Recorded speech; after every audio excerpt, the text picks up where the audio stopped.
Well, good evening and welcome to Crowd Church. My name is Matt Edmondson and it is great to be with you this Sunday evening. I am joined by, how would I describe you, Dan? It's like Liverpool's answer to Batman. Beside me is Dan Orange. Which is being filmed as we speak. Well, I know, they're waiting on you to get back. I know, yeah. It's being filmed on the Runcorn Bridge just down the road. Oh, there you go. Yeah, snow and everything, Batman. Snow? Yeah. In the middle of summer? Yeah. They've got fake snow on the Runcorn Bridge. Wow. I'm going to go down and have a look. Anyway, and on my right, we've got Liverpool's answer to Superman, Mike Harris. How are we doing? I'm doing really well. Yeah. Pleased to be here. Look forward to it. Did you forget your cape? Yes. yeah. I was thinking of more like Robin. Robin. The leotard of my goggles. So let us know in the comments what superhero you think you are. That would be really good. Alicia's in the comments. Hey, good to see you. Hello. Oh, yeah. Good to see you in there. But do say hi in the comments if you haven't done so already. Just write in the YouTube comments to say hi. Let us know where you're watching from. And it'll be great to interact with you on this live stream. Yes, it would. So let me run down my little checklist. I think I've done the welcome and the intro. Invite to comments. Yes, I've done that. So just to let you know that Crowd is an online church. You are welcome here. It's great to have you. We are a Christian church. We've been doing the live streaming thing. If you're new to Crowd, by the way, we've been doing it for... I don't know, a good while. A little while. Yeah, I don't think... since COVID. We came online in COVID, and it's a little bit different to normal church, in-person church. It's a lot more interactive. So you can join in the comments. You can ask your questions. We will try our best to answer them as we go through. Mike's going to bring the talk. We're going to chat about the talk in something called Conversation Street. So it is church. It's just a little bit different. At the end of the service, we've got Live Lounge. So we invite you to just come join us on Google Meet, which Zoe will put the link in the comments for. You just press the button on the thingy. So the Stream Deck. As she figures out the technology. There we go. So yeah, there's the comment.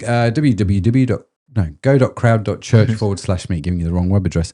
The website is crowd.church. If you want to find out anything about Crowd Church, we have a brand new website. Thank you so much, everybody, by the way, who have been dialing in and telling me where all the mistakes are in the website. That's been very, very helpful. We have fixed quite a few of them. So do keep those coming in. I would genuinely love to know where the mistakes are. Crowd Church, you can find out all information about the church there. The Alpha courses we run, we've just set new dates up for a new Alpha course, which I think is the 9th of September. So if you'd like to register for that Alpha course, registration's now over. Alpha, for those of you who don't know, is basically an introduction to Christianity. So a lot of people who are sort of searching for answers, big life answers, and are sort of curious about Christianity, do Alpha. You don't have to be a Christian to do it. Most people aren't. Or if you're early in your Christian faith and you want to know some of the answers to the Christian story, then come and try Alpha. And like I say, the registration's available on the website. You can head to that and see all of those. So I think that's all of the notes. Well, actually, that's not all the notices, but I'm not going to bore you with the rest of it. We've got some really exciting stuff, actually, with Crowd coming up. Some big changes. Which we're going to talk about probably, well, I don't know when we're going to, because I'm just thinking actually in August, this is the last one in July, the last live stream in August. So we don't live stream in August, the Sunday service. We do something called the non-live live stream. And so that's where we still like do a thing on YouTube with the talk. There's just none of this sort of interaction that we have, this sort of live interaction, mainly because the whole Crowd team here, we just take August as a bit of a sabbatical and just refresh ourselves because there's a lot going on. And so, yeah, I'm not quite sure. I'm going to talk about what's going on with Crowd Church. Maybe we'll do it later after the talk. We'll wait and see how it's happening. So let me put my specs on. Let's have a look at what's going on in the comments. Matt Crew. As the proofreader for the website, I saw no mistakes. That's really good. Hey. Thanks, man. Yeah. Nice work. I don't think you've looked properly yet, Matt. There'll be some. Sam says the website looks great. Thank you, Sam. Always good to see you, my friend.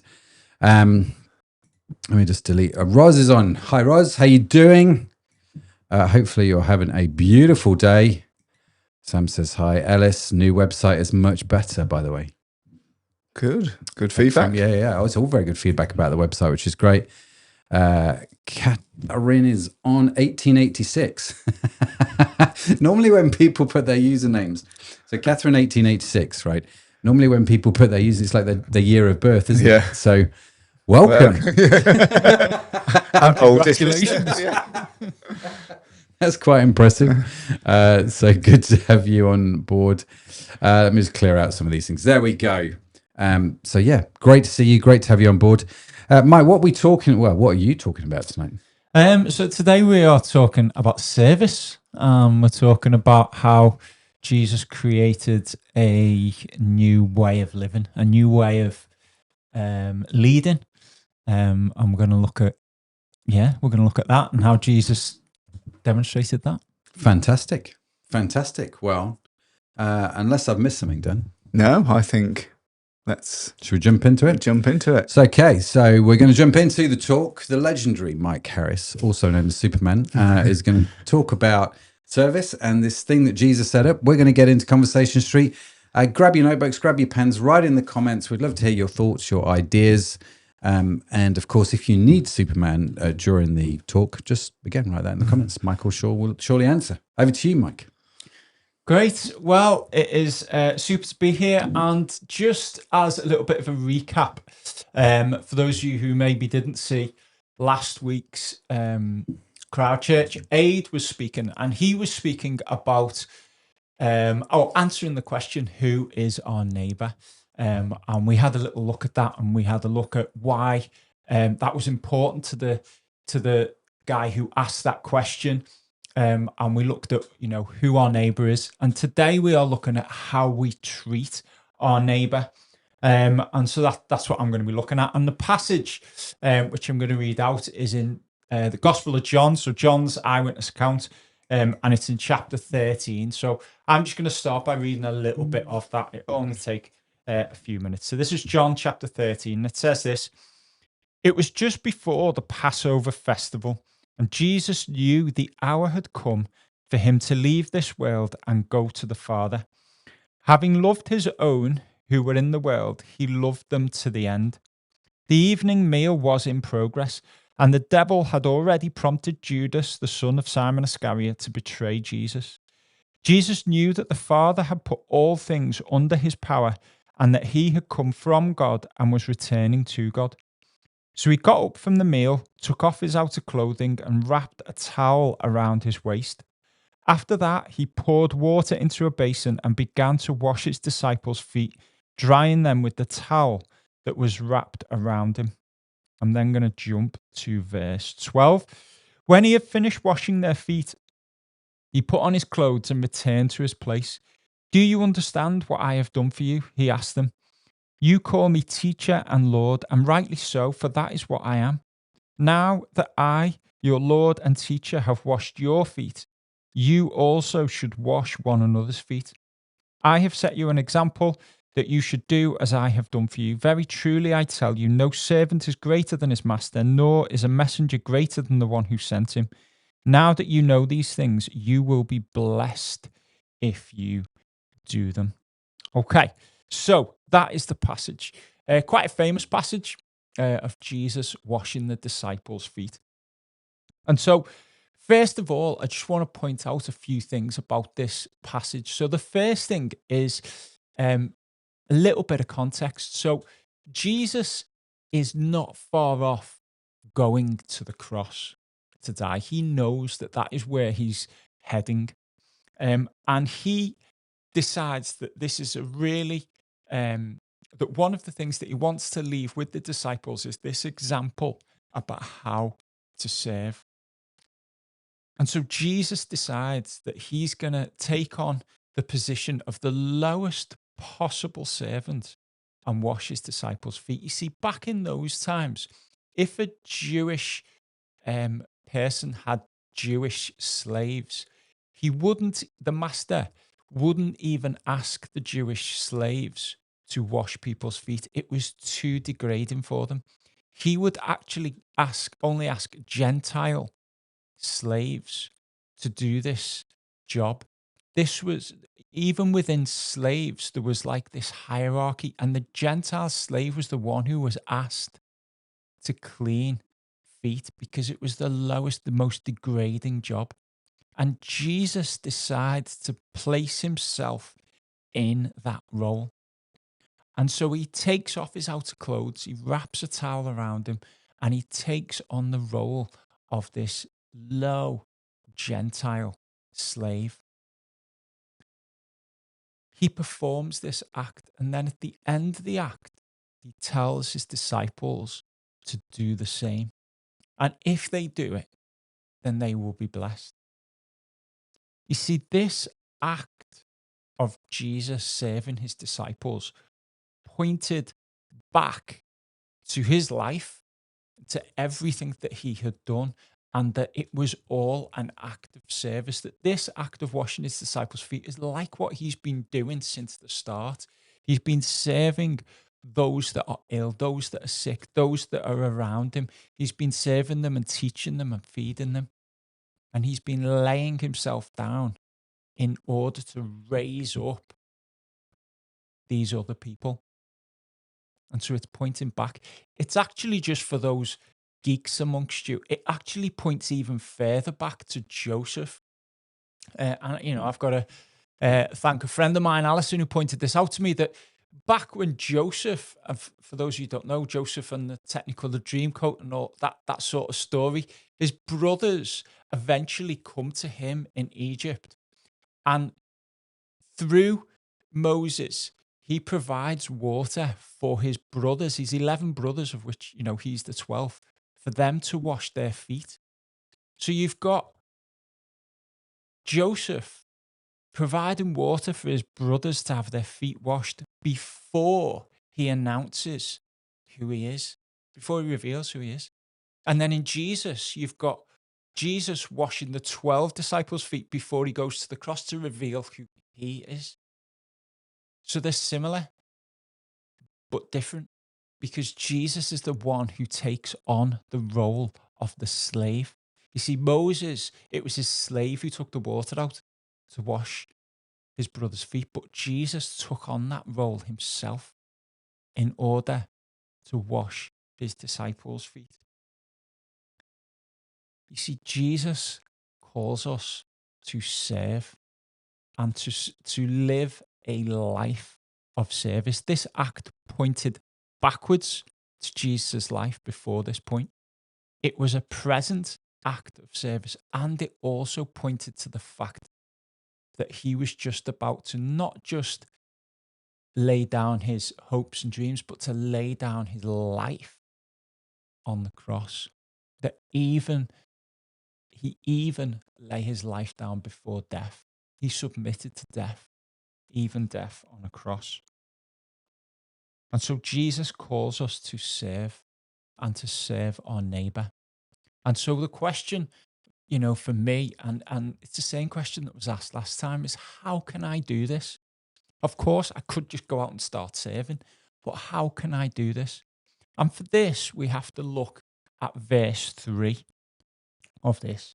And it says this in verse 3. It said, Jesus knew that the Father had put all things under his power, and that he had come from God and was returning to God. You see, Jesus knew who he was and where he'd come from.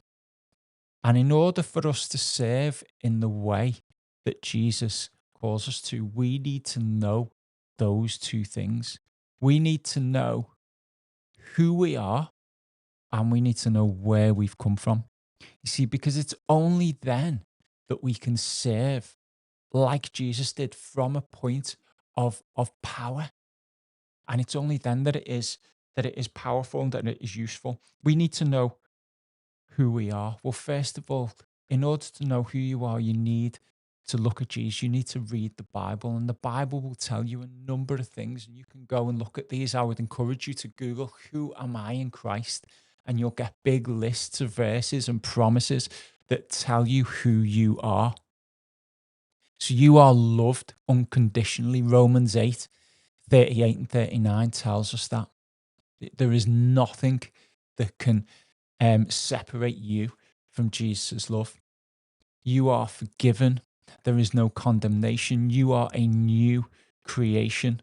You are the workmanship of God, created in order to do good works. You are the temple of the Holy Spirit. God himself lives in you. And so when you first of all recognize who you are, you don't now have to compete for attention. You don't have to compete for affirmation. You have that already because you know who you are. And that then enables you to be able to serve like Jesus did. But also you need to know where you came from. Last week, Aid talked brilliantly about the Good Samaritan. And in Conversation Street, me and Dan, we were talking about the fact that in that story, it's easy to think, oh, how do I serve other people? But it's also important to remember that we were the robber who was left for dead on the side of the road. And in the Good Samaritan story, you've got the Samaritan who eventually comes and saves this robber, puts him on his donkey, takes him to the inn and makes sure everything is there for him and pays for all of his care and stuff like that. You know, we were the robber who was on the side of the road. But Jesus, through his death and resurrection, have come and saved us and restored us and made us a new creation. And when we start to read the Bible and we look at Jesus' life and we look at where we have come from, that enables us further to be able to empathize with those that are around us and serve them better. So we need to know who we are and we need to know where we've come from. We also need to know, like Jesus did, where we are heading. And you know, Jesus is preparing a place for you. We are going to rule and reign in paradise with the one who is love, the one who has defeated death. And we are called and we are going to reign with Jesus in that place. And that is something that we can look forward to, have hope in, try and fix in our gaze. So let's remember who we are, where we've come from, and where we're heading, and that'll help us to serve. You know, I sometimes look at people who are famous, people who are, you know, very, very wealthy, and I take a bad example, but Elon Musk, and I've had conversations with people, and I've joined in these conversations where I'm like, if only, you know, given all of the power, given all of the money that he has, he could do this and he could solve this problem. And if he just did this with his power, with his influence, then he could solve this problem. And he could do this and he could do that and he could solve all these problems. You know, and you look at other people, you know, like the president of America with all of this power. And if only they could do this and this, then they would be able to solve all these problems. I want to tell you today that heaven roars you on. Heaven looks down at you with all of the power and all of the authority and all of the possibilities that you have within you and is roaring you on to serve and to influence those that are around you, to be Jesus' hands and feet with those that are around you, like your neighbor, like Aid talked about last week. And with the power of God in you, you are being cheered on.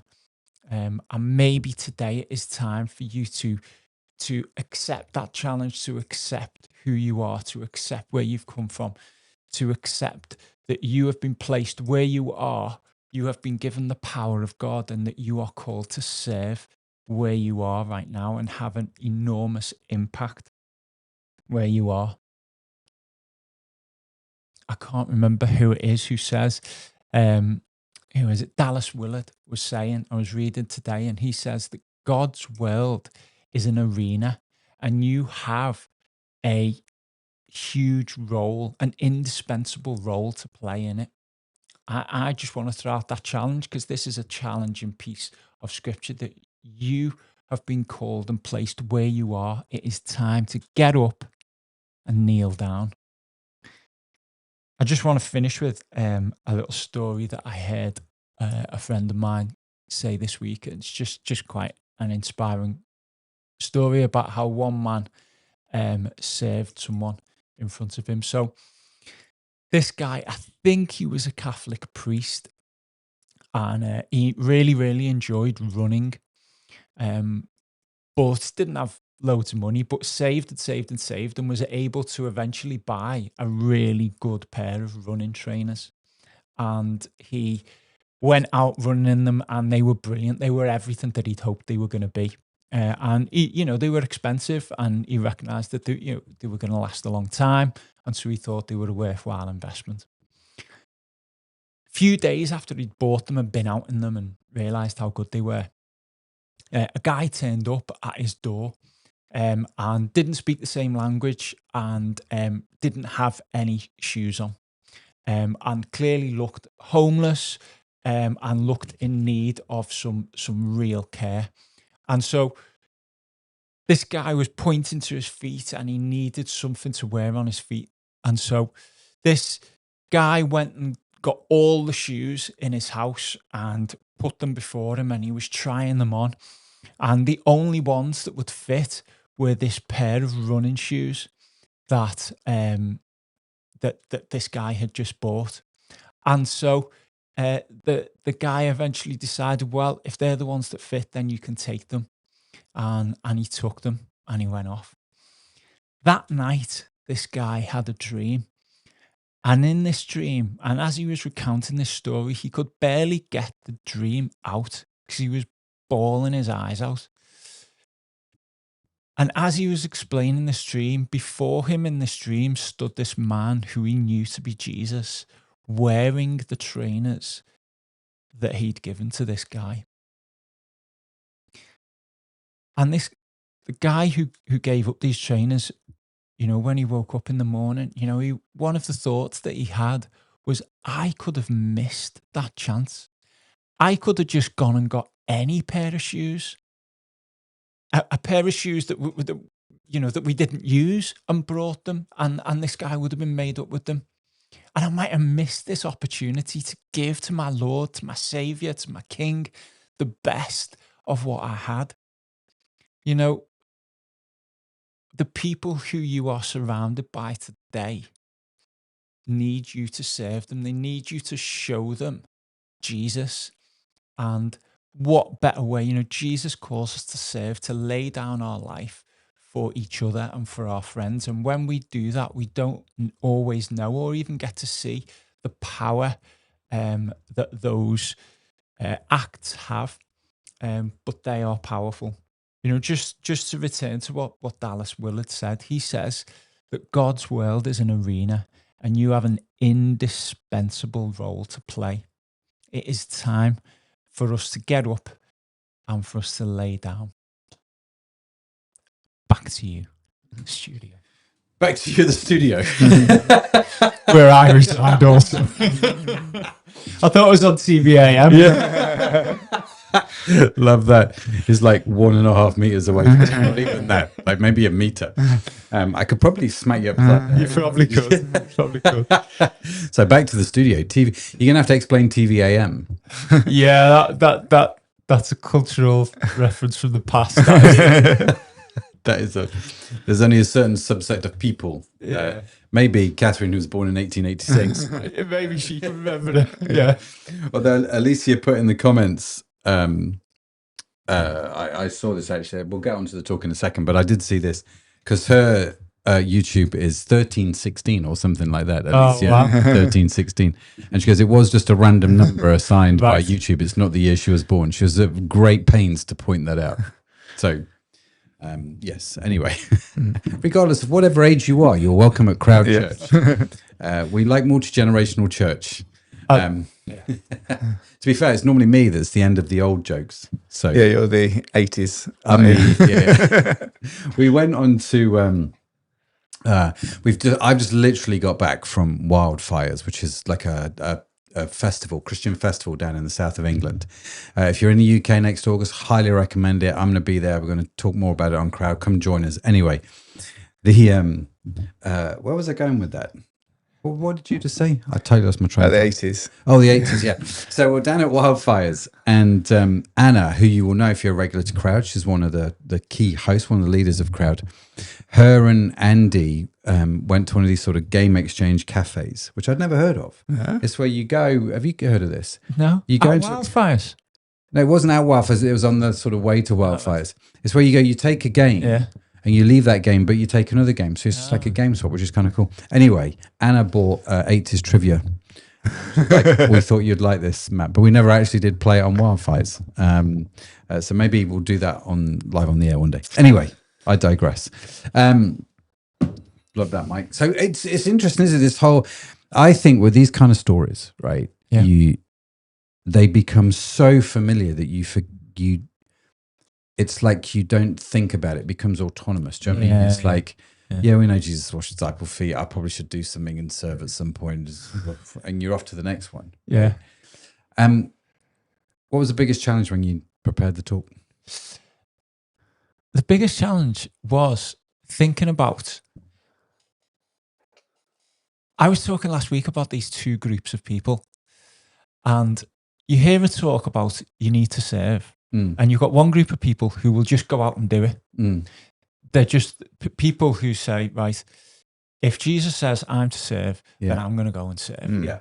And then you've got the other group of people who just don't think they're worthy. Yeah. And so they just feel condemned. Yeah.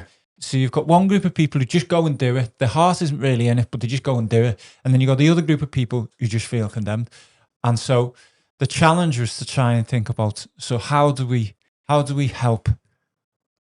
How do we help both groups? Yeah. I loved it, Mike. I really loved the heaven roars you on. Yeah. You know, and like you were saying, it's easy to say, oh, Elon Musk could do that. These people could say that. Bill Gates can, make another vaccine, pay for that.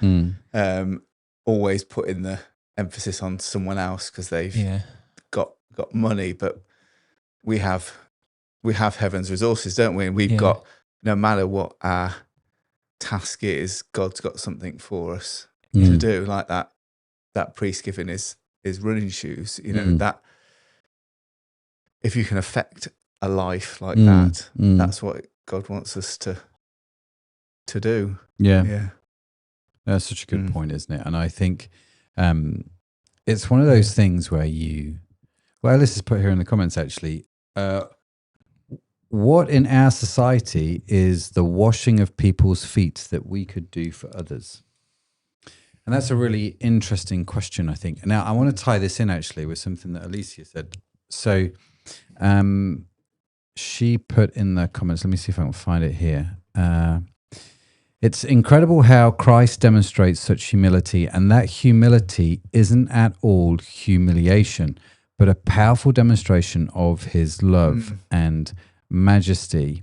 And it reminds me of Ephesians 2:10, for we are God's handiwork, created in Christ Jesus to do good works, which God prepared in advance for us to do. Now, if you've not seen these comments, by the way, we live stream both horizontally and vertically on YouTube. There's 2 live streams going on, and so we have to sort of remember to look at the comment streams. But this is an interesting point, I think, because Ellis is asking, what are the washing of the feet things? And I love, and I was in the comments chatting with Alicia about this because I think it's great that it sort of defines these good works that God's got before, that God's sort of preordains that we walk in. These good works are acts of service, right? That's what the word ministry is. And he's prepared these ahead of time for us to do. Yeah. And so, I guess, what are these good works in the modern day era? And I guess coupled with that is, how do you see them as good works rather than a chore? Because in my head, do you know what I mean? When you're, I don't know, maybe Zoe is better answering this question, but when we talked about chores with our kids, the word chore is never a word you'd go, how can I do more chores, Dad? I'm so excited about doing chores. It's the word chore itself. You washed our feet metaphorically.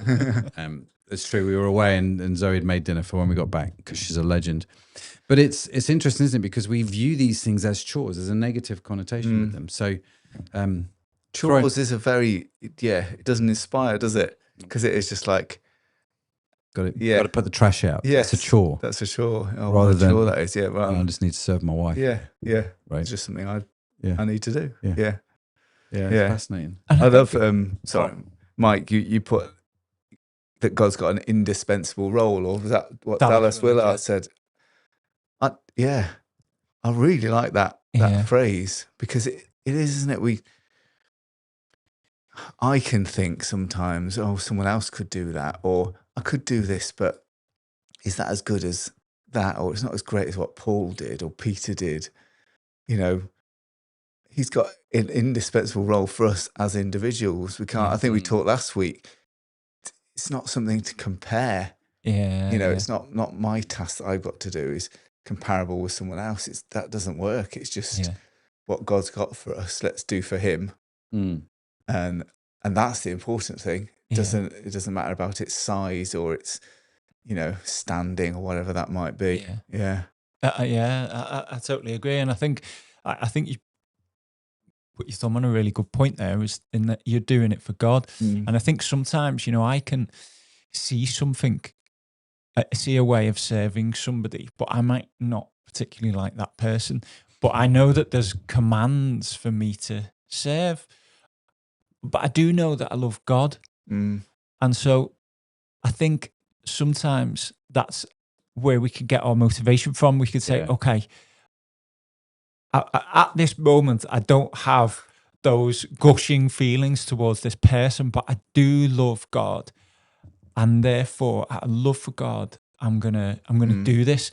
And I think the more you do that, I know I've experienced this in my own life on occasions where I've decided to do that for somebody, is that the emotions follow. Yeah. But then they're not always the driver. Yes. And there's an interesting part at the end of that, which can be a bit confused at the end of that passage, where Jesus basically says, look, a slave is not greater than his master. And Jesus is saying, you aren't greater than I am.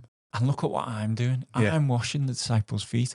And so we can identify with Jesus and say, yes, you are right. I'm not greater than you.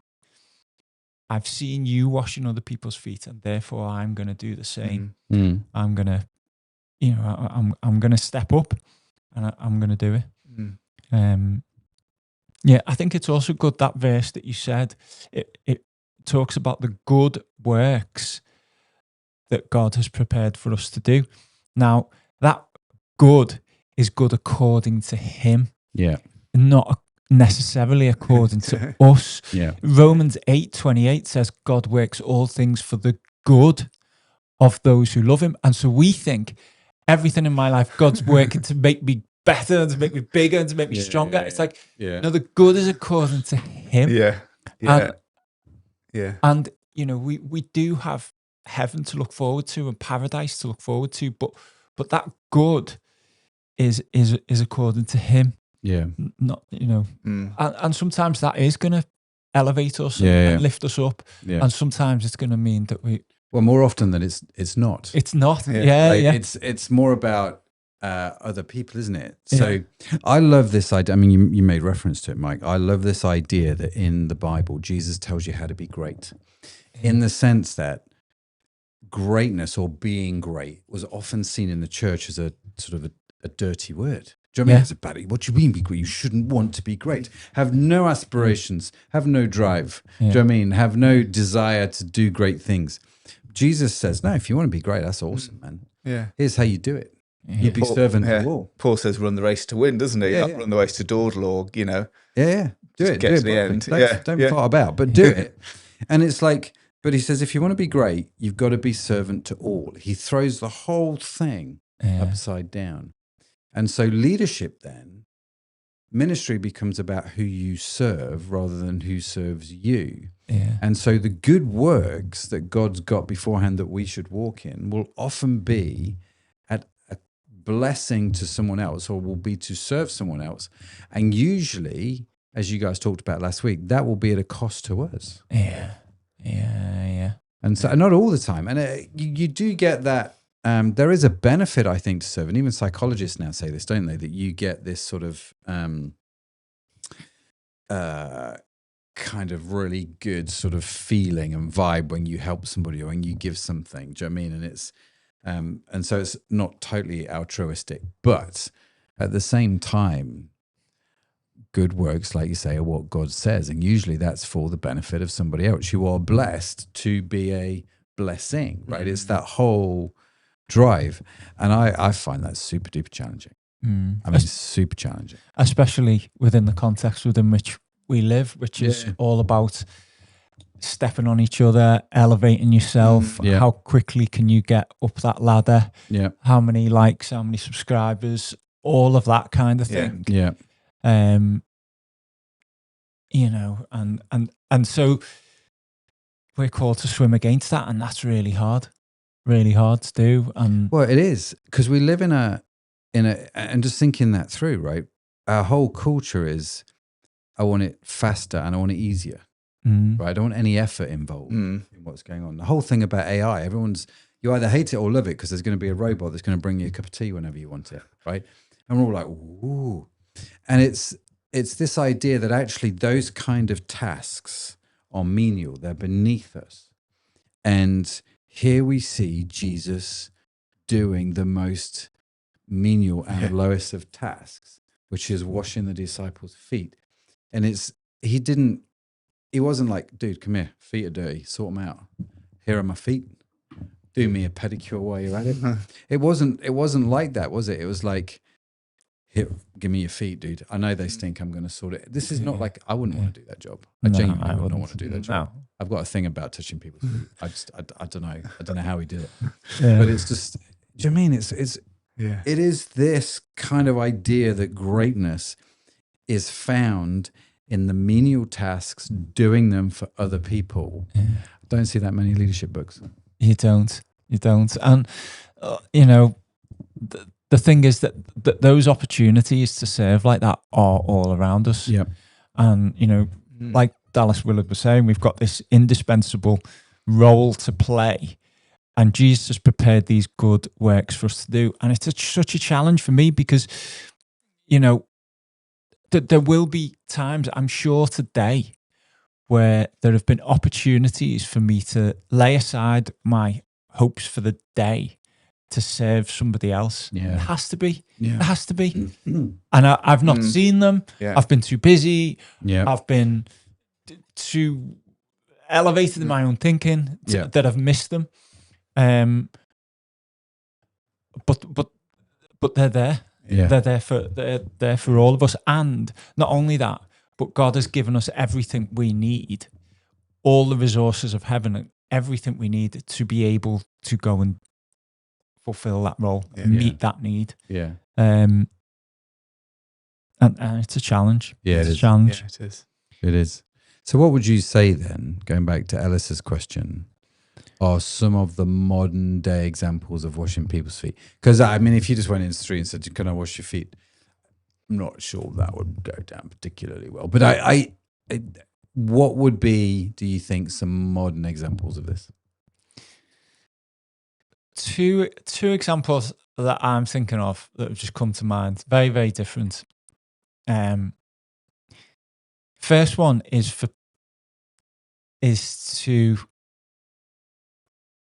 I'm looking for the best way to describe this. Not befriend, but bless people who are seen as toxic.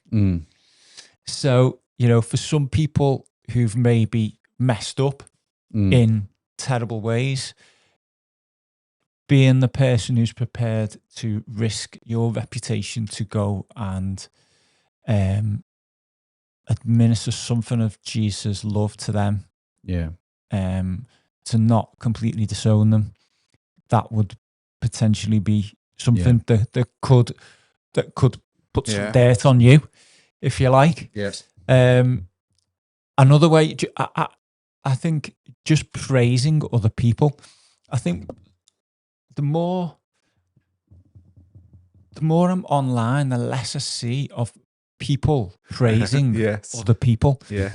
And I think it's a lost art. And when you praise somebody else, you really are trying to lift them up, potentially at your own expense. So I think wholeheartedly praising other people and looking for things that are praiseworthy in other people and praising them for it is another way you could do it. That's a really good point. Just being generous. Yeah, I like that, Mike. And I think nowadays with the whole cancel culture, it's very easy to not even if you're online, not even like something because you're concerned that links you to that that statement. What I like what they said there, but what about what they said 10 years ago? But it's the same as me, isn't it? We are infallible people. Fallible. Well, I was going to say, I don't know how infallible I am, but you go for it. I mean, you are Batman. So. we make mistakes. That's easy. Yeah, that's a better way to put it. And it's just praising what someone's said or done, or just loving them in that way. Yeah. Even I was thinking a much more menial thing: the first person to make the cup of tea. In our culture, it's not like sitting there. Oh, I made one last time. When you're in the office, it's your turn. He hasn't got one. Yeah, he hasn't done the round. Being the first person, just little things. I know it's another sort of spiritual thing, but I think forgiving people as well, it's just really hard and it costs you a lot, and you don't see anything about forgiveness really on social media other than to say you need to forgive people because it benefits you. And that's another thing that can put dirt on you in one sense, in that it's going to cost you. Yeah. It's going to cost you to do that. Yeah. I think it's whenever you think about serving or ministering to somebody, the way I would answer this question, I mean, we can sit here and come up with 1,000 different ways, right, of how to do it. I think what happens is God puts opportunities in front of you. Yeah. Right. And it's more, God, help me see the opportunity that I have in front of me. And usually that is found in a people group that you probably have a bit of a heart for, right? So some people have a heart, say, for the homeless. So the guys at Green Pastures Charity, a registered charity in the UK run by Andrew and his dad, Pastor Pete, amazing charity, got a real heart for the homeless, right? And they serve the homeless in a great way. You've got people who have a heart for, say, sex workers. You've got people who've got a heart for those that work in the NHS or in medicine, right? So, there's something God will have put inside you, I would say, Alice, where you have a heart for a certain people group. And so the big question then becomes, if that's where I'm feeling that specific aspect of God's outpouring through me, how do I best serve in that community, in that people group? And I think the easiest way to find that out is just to go and ask somebody, because to talk to anybody for 5 minutes, they'll tell you what the 4 biggest problems are in whatever it is they're working in. And you go, right, well, how can I make a difference there? And I think it's such a powerful way of reframing, rather than just going, oh, well, that's nasty, isn't it? They're just going to have to sort that out or do whatever. So today we were... we had, visiting one of the NHS hospitals. It's easy to complain about the hospital. But at the same time, I'm like, how can I serve these people? How can I bless them? How can I encourage them? And so, when you're talking to the nurse or whatever, I always like to use a phrase, legend. You are a legend. Do you know what I mean? And just coming back to heaping praise on people, rather than you are a pain in the neck and you need to sort your life out, which may be true. But we'll start with the legend first. But I think, where's your heart? What's that people group God has got on your heart? But also, what are the opportunities in front of you right now? Just think back through your day, and if you're in the world where today is just literally starting for you, think back through your yesterday and just think through 3 or 4 events. I reckon there'll be a half a dozen opportunities in there for you to serve, right? So me being in the hospital, there would have been opportunities there to serve. Even here tonight, coming in, we have opportunities. You got here early and you set all of this up, so we didn't have to do it, which was great. Yeah. Thank you, Dan. Appreciate that. Batman. But it's like there was none of that, or you weren't here on time. Do you know what I mean? It's like I've done all of this. It's not the vibe. It's not the culture. We just like, how can we serve? How can we bless each other? Even on the campsite. Everybody was taking everybody's tents down. How they all got packed up, I have no idea. But it was just lovely to see everybody sort of digging in and helping. There's always opportunities to serve, and they don't have to see. The thing about washing the disciples' feet, I look at that and go, that's weird, but it was an everyday thing. It happened all the time. It needed doing on a regular basis, and Jesus just went away and did it. It was not a big monumental thing that needed £1 million fundraising. Do you know what I mean? It was just like, I'll go do that. I'll go do that. And it doesn't have to be a big thing. Me and my wife were traveling on Monday and we listened to this unbelievable podcast. What's the story? It wasn't that one actually, but it was. That is It is a very good podcast, yeah. But on this occasion, it wasn't that one. It was a guy called Simon Gilbert who's been on What's the Story. Yes. In fact, Simon was at Wildfires. His tent was he? Yeah, I saw Simon. It's great. And his podcast. He was talking with a lady called Mary, and I'll put the link on because just unbelievable. She very, very brief. She just had horrendous. Sorry, did you say you've put the link on? No, I will do. Yeah, I'll do that now. Okay, talk about it. Yeah. Horrendous upbringing. So many things happened to her. Anyway, you need to listen to the story. But she was saying like, "This is my last walk. I'm going out. I'm with my dog. She's homeless. She looked a mess. She was going to basically end her life before she probably did some damage to this guy that had really abused her."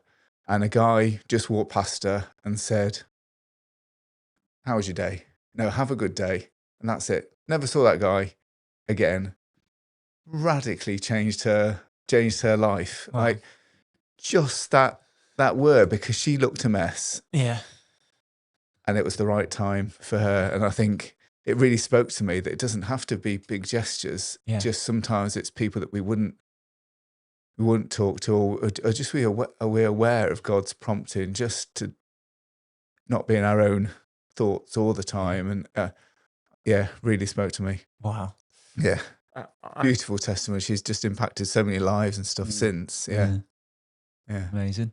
I think one thing throughout the day that would change my motivation is to remember that when, like that guy who just says, "Have a great day," something like that. But I think about going throughout my day and all the opportunities that I've got to serve is to remember that when I see an opportunity to serve, that it's God who's asking me to go and do that. I think sometimes the task can seem menial. If say you're working in an office or something like that, and there's something that needs doing that isn't your job, and you go and do it, and maybe it seems menial because you think doing this is helping my boss or something like that. But when we remember that task, go and say hello to that person, is something that a good work that God has planned in advance for you to do. You're being asked by the creator of the universe to go and do that. Yeah. And we mess it up all the time, and we don't do it, and we create 1,000 reasons why we shouldn't. But remembering as you go through your day, looking for opportunities, that it is that it is the creator of the universe that is asking you to go and do that. And I think that changes things. Yes, that changes things when it's like, it does. Yeah. Yeah. Can you put that chair away? Can you do this? Can you do that? Can you pay for this for that person? I'm more motivated to do that when I remember that it's he who has gone before me and prepared these works for me to do. Yeah. Yeah. So and that comes back to what you said earlier. Remember who you are, where you've come from, where you're going. Yeah. Right? And you drew it out actually right at the start of that verse, or right at the start of those verses. What was it? It said, let me just pull up the scripture here so I don't mess it up. But it was, Jesus knew that the Father had put all things under his power. That's a remarkable statement, isn't it? It's like, all things are under my power. And it's like, even in the midst of that, he still serves. Remember who you are, where you've come from, where you're going. And I think that sense of identity frees you from this need to try and prove yourself, right? Or by having everybody serve me, right? Look how good I am. I've got all this going on around me. This sort of, it frees you from that need because you go, well, I'm God's. I'm already enough. He's given me everything I need that pertains to life and godliness. I'm content with that. Bring it on. I can now serve. I don't need to prove anything to anybody, right? And I think there's something quite remarkable about that. That verse is not there by accident. Do you know what I mean? When John wrote this gospel, or Mark, or whoever wrote the gospel, it's like, yes, Jesus knew this, and he did it anyway. I love that. That's the whole Philippians thing. And let this mind be in you that was in Christ Jesus. He did not consider it robbery to be called equal with God. And it's like, who humbled himself even to the point of death and became a servant. Do you know what I mean? It's that that's the whole deal. It's like, humble yourself, become a servant, and change the world. It's a remarkable formula. We should put that on a t-shirt. New t-shirt slogan. Just look at the comments. I think as Jesus, used lots of parables a lot of the time to be able to communicate things. But just as what you were saying then, Matt, he was asked who will be the greatest in the kingdom of heaven. And he answered that quite plainly. He says, be the humble. And, for me, what greater act of humility than Jesus washing the disciples' feet? But you've got to remember, like, all of the things that Jesus made himself not subject to, but placed himself under. So you've got all the tax system. You've got the fact that he's in a human body. You've got the fact that he grew up with all the temptations. You've got the fact that there was rules, bad rules, bad occupation that he had to, and he had all the power to solve it in a second. Yet he distorted himself culture, all of that distorted stuff. Culture. He was faced with all these disciples that were just absolutely useless, and and then he submitted to even death itself. And you just think that's humility, and the way we get humility is by knowing who we are, where we've come from, and where we're going, and when we know that we can serve. And the next day, he knew he was going to be crucified. That's the. I think I can't do much today because it's work tomorrow. I can't do much today. I'm getting crucified. But I'm still going to wash your feet. It'd be a heck of I need to get this done. It's a really interesting point. Jeez, I've not thought about that. So Alicia has put in the comments, one of my recent projects is figuring out how to make one of my sister's brownies. It's a small thing, but our kitchen makes me claustrophobic, so it feels big to me. And it means a lot to her because she knows how uncomfortable I get in tight spaces. Sometimes it really is the little things. Don't ask me why I made my...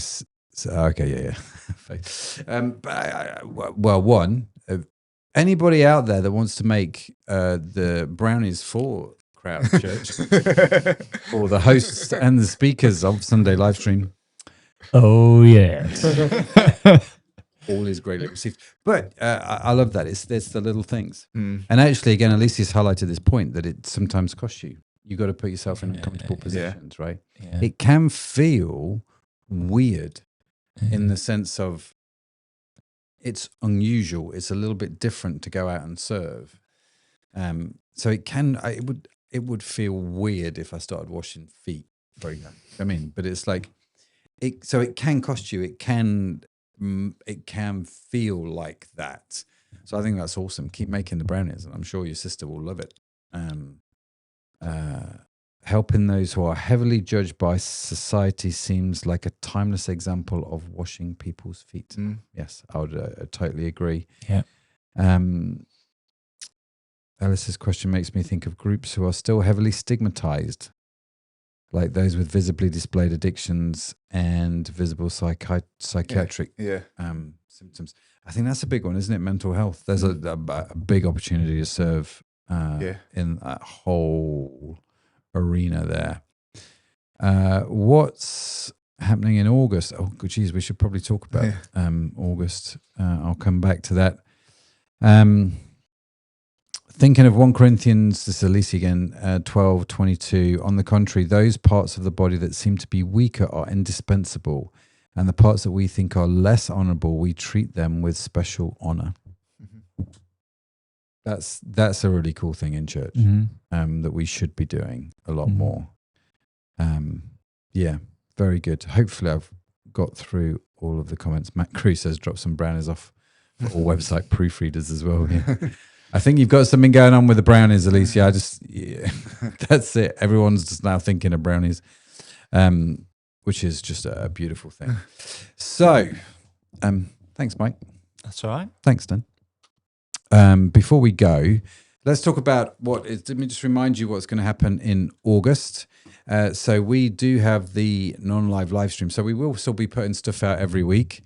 I'm just looking slightly wide-eyed because just put Mike's camera on the screen. His background's changed.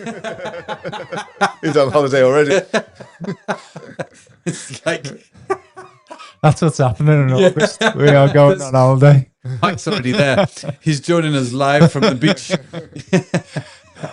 which I absolutely love. Is that just totally gone now, Zoe? Is that what's happened? Okay, you're going to fix that. So yes, love that. That's brilliant. So yeah, we're going to do the non-live live streams in August. So do keep joining in. Just still write your comments. People will be joining in and watching. The small groups, depending on which small group you're in, may or may not be happening, but the small group leaders will be informing you about that. Like I said, every bit of information you need is on the website. Coming up in September, we are making some big changes. Well, I'd say big. Let me not overemphasize. We're going to make some changes to Crowd. We're going to introduce a church membership, which we're going to talk about. We're going to be doing small groups slightly differently, bigger and better, ergo more awesome. So really excited about some of the changes coming to small groups. So if you're not a member of a church, if you're not, and you would like Crowd to be your church, we'd love to talk to you about membership. The small groups, if you're not in small groups, come join us on Wednesday night. We'd love to see you in the various small groups. If you'd like to talk to me or Dan or Mike or any one of the Crowd Church leadership, just about Crowd, what's going on, all that sort of stuff, before obviously becoming like a member, we'd love to talk to you. But yeah, what else is happening in Crowd in September? More in-person meetups. Yes. That's another big thing that's happening. We're going to be doing a lot more in-person meetups around the UK. We're going to be doing them in the north and in the south. Wildfires next year, which literally I've just come off the back of. We're going to be doing a big crowd gathering there at Wildfires. If you'd like to come join us, we'd love to see you there. More details will be coming up on the website soon, but you'll probably have to book that quite quickly because Wildfires just sell out quite quickly. Alicia says, so many exciting developments. Yes. Alice, what's membership? Stay connected, Alice. We'll talk to you a bit more about that. It's basically where you make brownies every week. Don't worry, membership does sound a bit sometimes like subscription, stuff like that. That's not it. Don't worry. Yeah, wait till September. Yeah. It's a good thing. We Yeah, promise. It's a good thing. Sorry, you don't have to give your inside leg measurement and all that sort of stuff to join.